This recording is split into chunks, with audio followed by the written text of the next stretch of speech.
Hello dear student.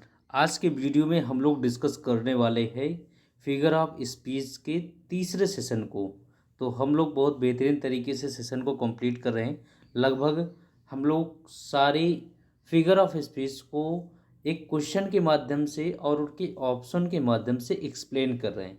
तो बहुत ही बेहतरीन सेशन हो रहा है डियर। तो जल्दी से सेशन को शेयर कर दें। जो भी डियर लर्नर्स इस चैनल पर नए हों वो प्लीज़ सब्सक्राइब कर लें, जिससे कि हमारे चैनल का नोटिफिकेशन आप तक पहुंचता रहे। जब कभी भी वीडियो को आप तक पहुंचाने का जो है कोशिश किया जाए तो आसानी से मिल सके, है ना डियर। तो आज हम लोग डिस्कस करेंगे 16 नंबर क्वेश्चन से। लगभग हम लोगों ने 15 क्वेश्चन डिस्कस कर लिए हैं और ये सब प्रीवियस ईयर। तो जल्दी से सब्सक्राइब कर ले डियर और शेयर कर दे सभी के पास।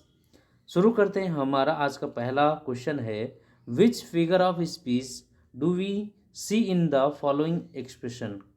हम इस दिए हुए सेंटेंस में कौन से फिगर ऑफ स्पीच को देखते हैं, ज़रा यहाँ पर बात करते हैं। He was a good teacher but a poor student. He was a good teacher but a poor student. जैसा कि हम सेंटेंस में देखने को मिल रहा है कि यहाँ पर कहीं न कहीं अगर हम ऑप्शंस की बात करें डियर, तो आपको आंसर दिख भी रहा होगा। तो आंसर यहाँ पर डी दिया गया है, एंटीथीसिस। लेकिन हम समझते हैं यहाँ पर एंटीथीसिस है क्या। इसी तरीके से हम लोग एक्सप्लेन करें हर एक पार्ट को, है ना। तो पेन पेपर जरूर लेकर के बैठिएगा, सारे पॉइंट नोट करिएगा, है ना। तो चीज़ ध्यान रखना। देखो पहले हम लोग बात कर लेते हैं एंटीथीसिस की। हालांकि ये पिछले वीडियो में भी हम लोगों ने एंटीथीसिस ऑप्शन में आया था, डिस्कस किए थे। एंटीथीसिस होता है the clauses have opposite idea meaning sense, है ना। The juxtaposition of opposite or contrary ideas in a sentence. Just विपरीत होगा, यानी कि ऐसा यहाँ पर कुछ कहा जाएगा, एक सेंटेंस से एक क्लॉज से दूसरा क्लॉज जो है जस्ट अपोजिट होगा। जैसे man proposes, for example man proposes God disposes. Man और गॉड में मैन और गॉड अपोजिट हो गए, प्रपोजेज और डिस्पोजेज अपोजिट हो गए, है कि नहीं। To err is human to forgive divine. Another example, to err is human to forgive divine. यानी गलती करना मानव का काम है, गलती करना मानव का काम है और माफ़ करना डिवाइन भगवान का काम है ना।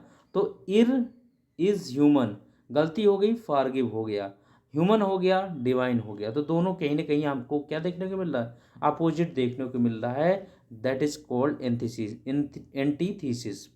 अब यहाँ पर देखिए, he was a good teacher. Good और पुअर, टीचर और स्टूडेंट दोनों अपोजिट सेंस देखने को मिल गया ना। तो यहाँ पर एंटीथीसिस क्लियर हो गया डियर। चलो यहाँ पर पहला ऑप्शन है आयरनी। आयरनी की बात करते हैं। आयरनी को इसे का मतलब होता है व्यंग्यात्मक, है ना।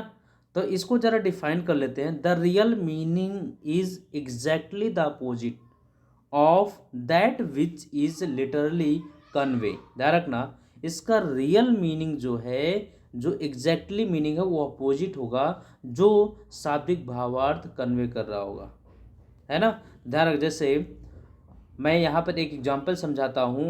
A fire station Burns down. A fire station Burns down, यानी कि जल कर राख हो गया, गिर गया। अब बताओ, फायर स्टेशन है लेकिन क्या हो गया, जल गया। ये कैसी बात हो गई। A fire man afraid of fire. Another example, a fire man afraid of fire.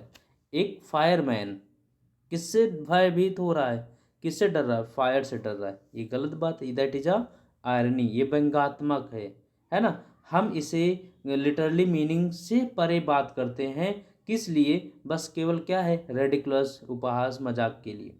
जैसे एक और टाइटैनिक के ऊपर बना था ना, कि टाइटैनिक जो है ऐसा कहा था कि अनसिंकेबल है, लेकिन अपनी पहली ही यात्रा में क्या हो गई, पहली ही यात्रा में वो डूब गई। That is a irony. Clear. Anti climax की बात करें दोस्तों, तो एंटी क्लाइमैक्स मतलब होता है द अपोजिट ऑफ क्लाइमैक्स। जो अपोजिट ऑफ क्लाइमैक्स, यानी कि हम किसी अ सडन डिसेंट या a sudden fall from higher to lower, है ना। It's chiefly use for the purpose of satire और रेडिक्यूल। जब किसी का उपहास मजाक बनाना का काम हो तो हम उसे चढ़ा करके तुरंत गिरा दें। कभी कभी ऐसा व्यंग आप लोग देखने को मिलता है, कभी कभी आप लोग बोलते भी हैं, है ना।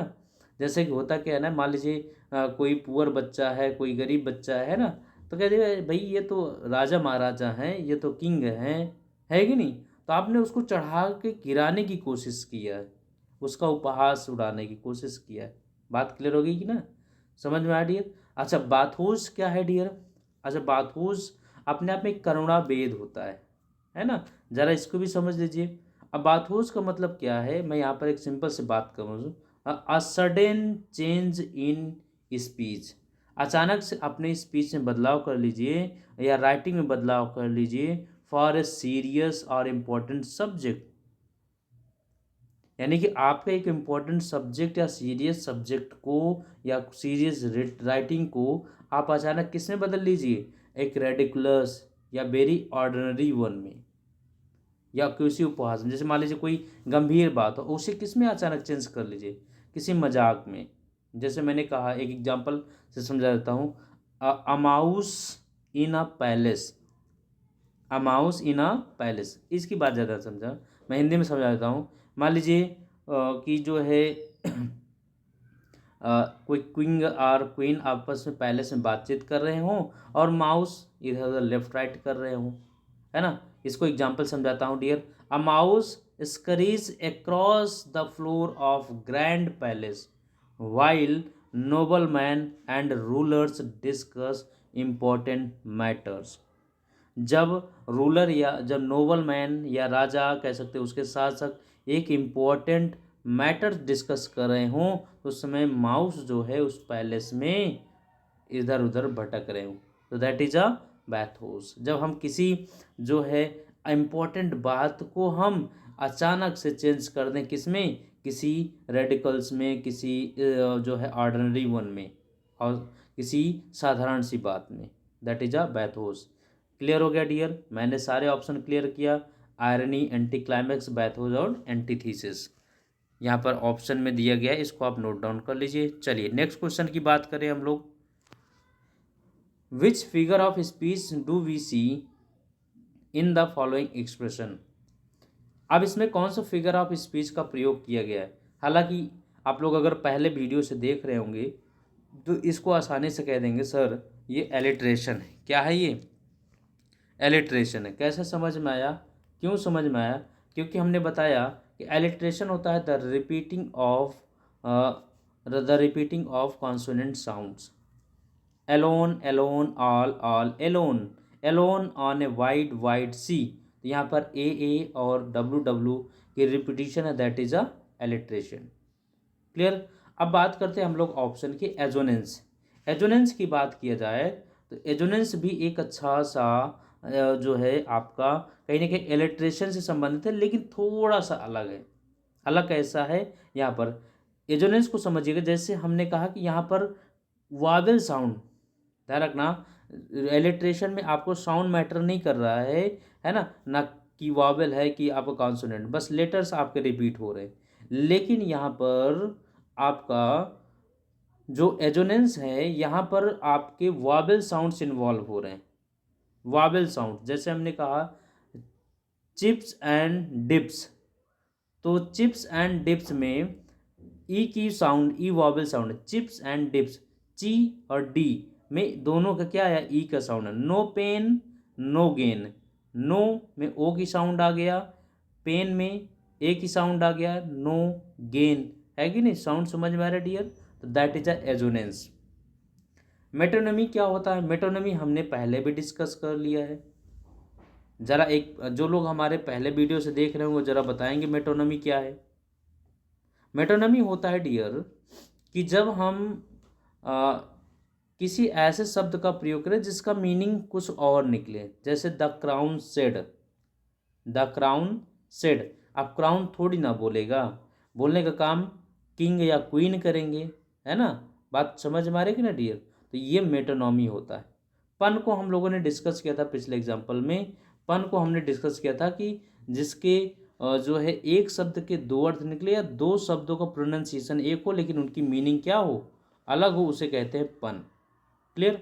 चलो एग्जाम्पल समझ में आ गया डियर। यहाँ पर ये कुछ full fathom 5 the father lies. अब यहाँ पर देखिए F F F the above lines the figure of speech alliteration is a sequence of repeated initial sound usually before stress syllable, है ना। यहाँ पर इनिशियल साउंड रिपीटेड हो रहा है बार बार, लेकिन एजोनेंस में मैंने बताया कि वहाँ पर आपको वावेल साउंड्स जो है लगभग बीच में आते हैं और ये आगे आने वाले शब्द से रिपीट होते हैं। ठीक है डियर, चलिए अब हम लोग बात करते हैं नेक्स्ट क्वेश्चन की।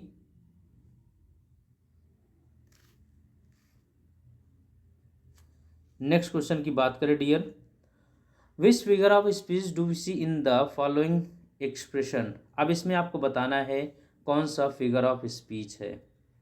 10,000 सा आई एट अ ग्लैंस, ये तो कई बार देखा है आपने। 10,000 सा आई एट अ ग्लैंस, ये विलियम वर्ड्सवर्थ की एक पोएम है ना, डैफोडिल्स का।